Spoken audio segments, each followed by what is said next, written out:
आगे बढ़ते हुए बड़ी खबर वेस्ट बंगाल से है। पश्चिम बंगाल सरकार हिंदू विरोधी है, ये बीजेपी का दावा है। कह रही है कि मुर्शिदाबाद हिंसा में टीएमसी का हाथ है, टीएमसी का नाम सामने आया है। बीजेपी दावा कर रही है कि जांच में टीएमसी पार्षद का नाम सामने आया है। मुर्शिदाबाद में पिछले दिनों जो हिंसा हुई थी, बवाल हुआ था, उसमें टीएमसी पार्षद का नाम सामने आया। बीजेपी कह रही है मुर्शिदाबाद में सुनियोजित तरीके से यह हिंसा हुई थी, पहले से प्लान थी और इसमें टीएमसी शामिल है। हिंसा के दौरान पुलिस ने एक्शन नहीं लिया जिस तरीके से पुलिस को एक्शन लेना चाहिए था।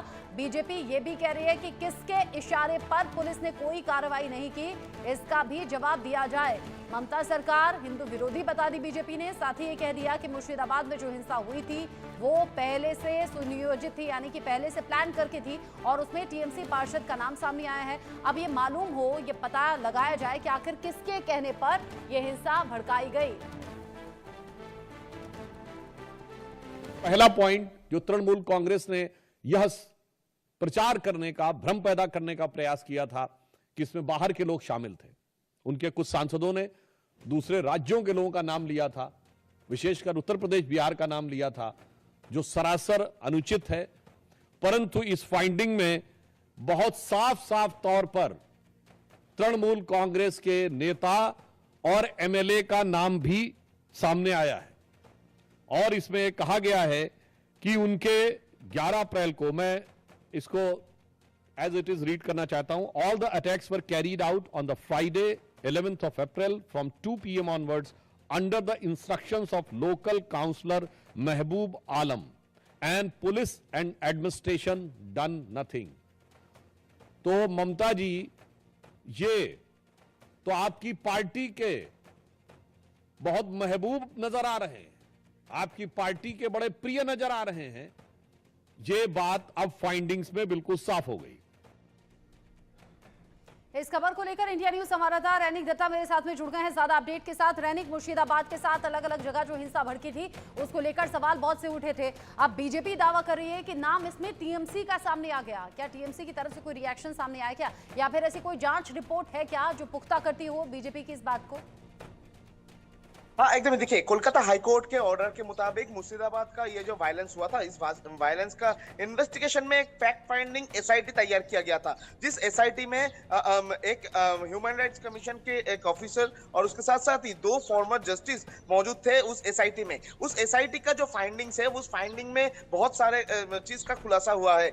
कोलकाता हाई कोर्ट में कल जो रिपोर्ट पेश किया गया है इस फैक्ट फाइंडिंग कमेटी का, उस एसआईटी का रिपोर्ट में कहा जा रहा है कि मुर्शिदाबाद का बेदबोना में जो हिंसा का घटना भड़का था, उस घटना के कारण में करीब 113 के ऊपर घर अफेक्टेड हुआ है, 450 के ऊपर परिवार इफेक्टेड हुआ है। और पूरा ये घटना में पुलिस का जो लापरवाही वो एकदम साफ नजर रहा है। और उसके साथ साथ ही एसआईटी का ये जो रिपोर्ट कोलकाता हाईकोर्ट में पेश किया गया है, इस रिपोर्ट में मेंशन किया गया है कि तृणमूल कांग्रेस का लोकल काउंसिलर महबूब आलम के नेतृत्व में ये रैली आया था। इस रैली की तरफ से पूरा ये घटना घटाया गया था। इस वायलेंस में इंस्ट्रक्शन दिए थे तृणमूल कांग्रेस का काउंसिलर महबूब आलम। ऐसा ही उस एसआईटी का जो रिपोर्ट जो कोलकाता हाईकोर्ट में पेश किया गया है, उस रिपोर्ट में मेंशन किया गया है। और ये रिपोर्ट पेश होने के बाद ही तृणमूल कांग्रेस के ऊपर हावी हो रहे हैं बीजेपी, और बीजेपी की तरफ से डायरेक्टली क्लेम किया जा रहा है, क्योंकि पहले दिन से जिस तरीके से तृणमूल कांग्रेस की तरफ से दावा किया गया था कि मुर्शिदाबाद का ये जो वायलेंस हुआ था, इस वायलेंस में बाहर से लोग शामिल थे, बाहर का लोग का इन्वॉल्वमेंट हो सकता है, बाहर से लोग घुसकर इस तरीके का घटना घटाया था, और पुलिस का कोई इन्वॉल्वमेंट इसमें तृणमूल कांग्रेस नहीं देख रहे थे। और एसआईटी का रिपोर्ट में साफ कहा जा रहा है कि 11 तारीख और 12 तारीख यानी दो दिन लगातार शाम को 4 बजे से लेकर बेदबोना गांव के जो विलेजर्स है, जब हमला चल रहा था उसी टाइम पर पुलिस को फोन भी कर रहे थे, पुलिस को इन्फॉर्म भी किया जा रहा था, मगर पुलिस ने कोई स्टेप नहीं लिया। करीब 4 घंटे से 5 घंटे बाद पुलिस ने बेदबोना गांव में आ पहुंचे थे। जो बेदबोना गांव पुलिस स्टेशन से यानी शमशेरगंज पुलिस स्टेशन से करीब 2 किलोमीटर के दूरी पर ही है। उस 2 किलोमीटर का रास्ता करीब 4 घंटे बाद पुलिस कवर किए थे। पुलिस 4 घंटे बाद उस जगह में पहुंचे थे और पुलिस का जो लापरवाही वो एकदम स्पष्ट नजर आ रहा है, ऐसा एसआईटी का रिपोर्ट में कहा जा रहा है। तो इसी को लेकर बीजेपी अभी टीएमसी के ऊपर हमलावर है। मगर दूसरी तरफ तृणमूल कांग्रेस की तरफ से बीजेपी के इस बयान के खिलाफ में और ये रिपोर्ट के खिलाफ में बयान दिया गया है। तृणमूल कांग्रेस की तरफ से स्पष्ट किया गया है कि बीजेपी की तरफ से या तो सेंट्रल गवर्नमेंट की तरफ से तृणमूल कांग्रेस को मेलाइन करने के लिए इस तरीके का बात बोला जा रहा है, इस तरीके का बयान दिया जा रहा है। इसमें तृणमूल कांग्रेस का कोई इन्वॉल्वमेंट नहीं है। मगर जो एसआईटी का रिपोर्ट कह रहे हैं, उस रिपोर्ट के मुताबिक तृणमूल कांग्रेस का लोकल काउंसिलर यानी बेतबोना गांव का जो लोकल काउंसिलर महबूब आलम के जो इंस्ट्रक्शन, उस इंस्ट्रक्शन के मुताबिक ही वक्फ बिल का विरोध में जो प्रोटेस्ट चल रहा था, उसी प्रोटेस्ट के दौरान ये हमले का घटना घटाया गया था, जो कि 11 अप्रैल और 12 अप्रैल शुक्रवार और शनिवार 2 दिन लगातार मुर्शिदाबाद का 3 जगह में ये हमले का घटना सवाल घटाया तो गया ये भी ना था। रैनिक, अगर टीएमसी इस बात को इनकार भी कर रही है, अगर इन आरोपों से किनारा कर भी रही है, तो फिर सवाल तो पुलिस पर भी उठता है। टीएमसी चूंकि सत्तासीन पार्टी है तो सवाल उनसे भी पूछा जाएगा। एसआईटी की जांच में अगर टीएमसी का नाम सामने आ रहा है तो वाकई सवाल उठते हैं। फिर पुलिस ने भी वो जरूरी कार्रवाई नहीं की जो कि वक्त पर करनी चाहिए थी। बीजेपी तो ऐसा लग रहा है कि पूरा लेखा जोखा लेकर तैयार है टीएमसी पर हमलावर होने के लिए। अब टीएमसी जवाब कैसे देगी ये देखना होगा। साथ ही सवाल पुलिस से भी है।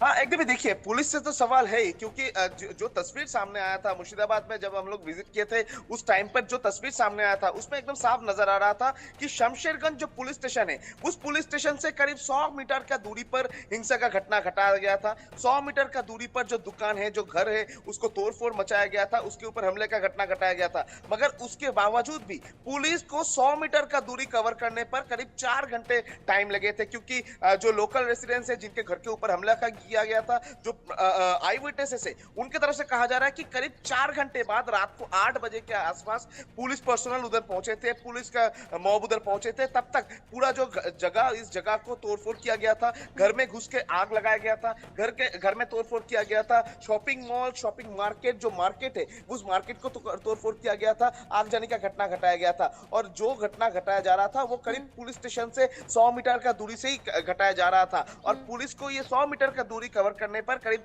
4 घंटे टाइम लगे थे। उसके बाद अगर देखा जाए तो बीएसएफ का जो पोस्टिंग किया गया था, बीएसएफ का जो 5 बटालियन बीएसएफ उस जगह में जब पोस्टिंग किया गया था, वो पोस्टिंग भी हुआ था 2 घंटे बाद। 2 घंटे बाद बीएसएफ का जब पोस्टिंग किया गया था, उस पोस्टिंग के टाइम पर सवाल उठ रहे हैं कि आखिर ये जो एबनॉर्मल चीजें हैं जो पुलिस की तरफ से की गई